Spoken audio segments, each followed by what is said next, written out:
नमस्कार दोस्तों, कैसे हो आप सब। मैं आशा करूँगा आप सभी स्वस्थ होंगे, मस्त होंगे, अपनी तैयारी में व्यस्त होंगे। कल 2 फरवरी था, 2 फरवरी को संडे था। संडे को आप सभी ने मॉक टेस्ट लगा लिया होगा और ये मॉक टेस्ट है, बिल्कुल फ्री है, आप फ्री ऑफ कॉस्ट है। इसमें कोई 1 रुपये का भी चार्ज नहीं लगता है। तो यहाँ पर जा करके आपको क्या करना है, मॉक टेस्ट देना है। मॉक टेस्ट कैसे दें इसकी मैंने पूरी वीडियो बना रखी है, वहाँ पर जा करके शुरू से लेकर एंड तक देखना है।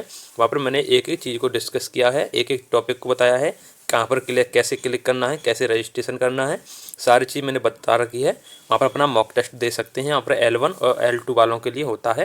तो L1 वालों के लिए तो सादा सिंपल है ही, उनकी CDP, मैथ, हिंदी, संस्कृत और EVS होता है। और लेवल 2 वालों के लिए साइंस, मैथ और SST सभी के मॉक टेस्ट बना रखे हैं, डाल रखे हैं। वहाँ पर हर संडे को मॉक टेस्ट आता है, वहाँ पर आप ज़रूर देना।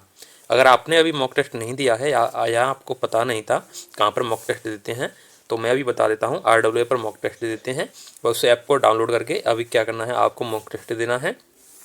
उसके बाद जब इसको एनालाइज को देखोगे तो आपको पता चल जाएगा कि आपने भी जो क्वेश्चन मैंने अटैम्प्ट किए हैं, क्या वही गलती आपने तो नहीं दोहराई। जैसे कि मैंने भी कुछ गलतियां की हैं इस मॉक टेस्ट में, वो सारी चीज़ आपको बताने वाला हूं, अपना स्कोर भी बताने वाला हूं, सारी चीज़ इसमें डिस्कस करेंगे। यहाँ पर आपको बिल्कुल पेपर जैसा कि एग्जाम में पेपर आता है उसी प्रकार का मॉक टेस्ट देखने को मिलेगा। बहुत अच्छा लेवल का है और PYQ आधारित होता है, इसलिए इम्पोर्टेंट बन जाता है हमारे लिए। तो इस मॉक टेस्ट का एनालाइज शुरू करते हैं। क्या हुआ था, जैसे ही मैंने पहला मॉक टेस्ट लगाने स्टार्ट किया था, वहाँ पर सबसे पहले CDP में मेरे 25 क्वेश्चन करेक्ट हुए थे। 5 क्वेश्चन इनकरेक्ट हुए थे। जो 5 क्वेश्चन इनकरेक्ट हैं वो मेरे वैज्ञानिकों से संबंधित थे। जैसे कि किसी वैज्ञानिक ने कोई थ्योरी वगैरह दी है, उसको वो मेरे को अभी याद नहीं है। तो ऐसे ही आपको भी वैज्ञानिक और उनकी थ्योरी से संबंधित क्वेश्चन हैं उनको सॉल्व करना है। जैसे कि किसी वैज्ञानिक ने, मनोविश्लेषण वैज्ञानिक ने कुछ सिद्धांत दिए हैं और पूछ लिया जाता है कि ये सिद्धांत किसने के द्वारा प्रतिपादित किया गया था या ये सिद्धांत किसने दिया था।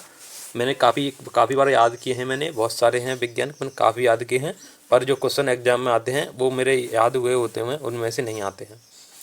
पता ही नहीं क्यों ऐसा मेरे साथ होता है। आपके साथ भी ऐसा होता है तो बताना है कमेंट बॉक्स में। फिर EVS में मैं 25 क्वेश्चन मेरे करेक्ट थे, 5 क्वेश्चन मेरे इनकरेक्ट थे।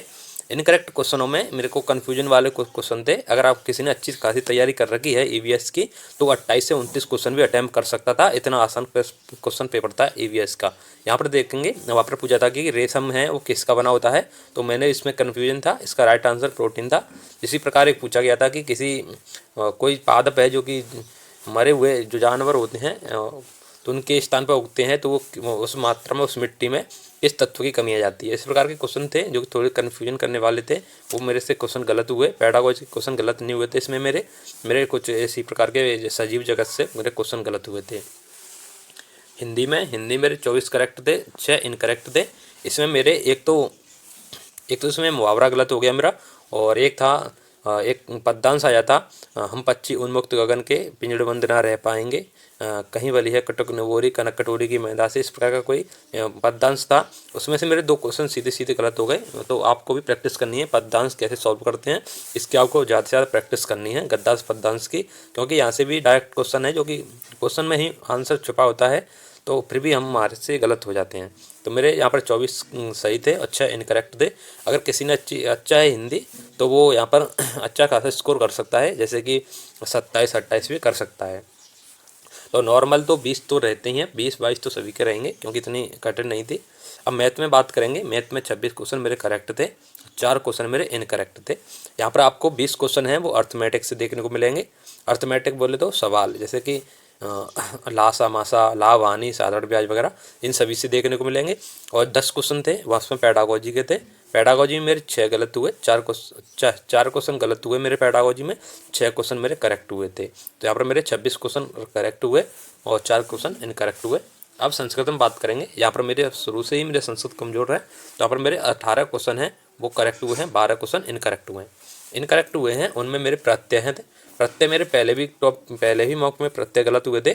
इस बार मैंने खूब रिवीजन किया, फिर भी मेरे 3 क्वेश्चन में से 2 क्वेश्चन करेक्ट हुए और 1 क्वेश्चन इनकरेक्ट हुआ। और साथ ही इसमें अशुद्धि संशोधन से संबंधित भी कुछ क्वेश्चन थे, 2-3, वो भी मेरे गलत हुए। इसमें एक अलंकार का क्वेश्चन था वो गलत हुआ, एक छंद का क्वेश्चन था वो मेरा गलत हुआ। आपको इस प्रकार आप भी अपनी जो टॉपिक हैं उसको क्या किया, जब मॉक टेस्ट लगाएं उसमें उसके बाद मॉक टेस्ट में देखें कि किस टॉपिक से आपके क्वेश्चन गलत हुए हैं।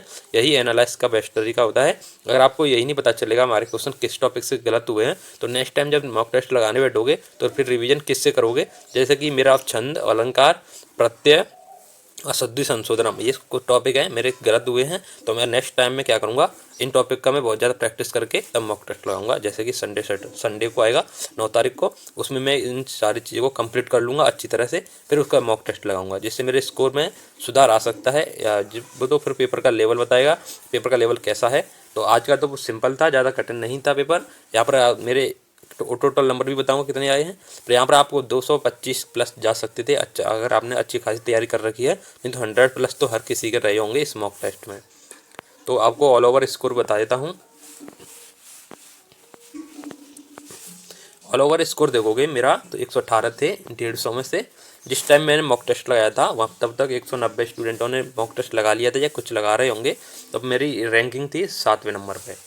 तो अब परसेंटाइल देख सकते हो 96.32 है, 96.32 परसेंटाइल है। इसका मतलब है कि इतने नंबर पे भी मेरी 96 परसेंटाइल है, इसका मतलब है कि पेपर सरल था। अगर इतने नंबर पे मेरी 99.9 परसेंटाइल होती, 99 पॉइंट, तो ये पेपर थोड़ा टफ माना जाता। परंतु ये क्वेश्चन पे मॉक टेस्ट है, थोड़ा नॉर्मल है, आप इसको जरूर लगाना, आपका भी स्कोर अच्छा जाएगा। तो इसमें करेक्ट थे मेरे 118, इनकरेक्ट थे 32, अनअटेम्प्ट थे 0। आपको भी कोई भी अनअटेम्प्ट नहीं छोड़ना है। एक्यूरेसी देख सकते हो मेरी 78.66 थी। तो आपको ये कैसा लगा, आप अगर आपने मॉक टेस्ट नहीं लगाया है तो आपको ज़रूर लगाना है। मेरा स्कोर सभी ये था। आपको भी कमेंट बॉक्स में क्या करना है, CDP आपने कितने करेक्ट किए, EVS आपने कितने करेक्ट किए, हिंदी कितने करेक्ट किए, और मैथ में कितने करेक्ट किए, और संस्कृत में कितने करेक्ट किए। इस प्रकार आपको लिस्ट बनाकर कमेंट बॉक्स में अपना स्कोर है वो कर देना, सेंड कर देना, जिससे हमारे जितने भी स्टूडेंट हैं उनको भी पता चल सके कि कितने कितने सभी स्टूडेंटों के स्कोर बन रहे हैं, क्या पेपर वास्तव में ही नॉर्मल था या टफ था। अगर आपके स्कोर अच्छा खासा आ रहा होगा तो वेल डन, अगर नहीं आ रहा है तो आपको प्रैक्टिस की और ज़रूरत है। जो टॉपिक आपको गलत जा रहे हैं उन पर बार बार जितनी बार हो सके प्रैक्टिस करें, क्योंकि प्रैक्टिस से ही हमारे स्कोर इंक्रीज होगा। तब तक के लिए धन्यवाद, मिलते हैं नेक्स्ट वीडियो में।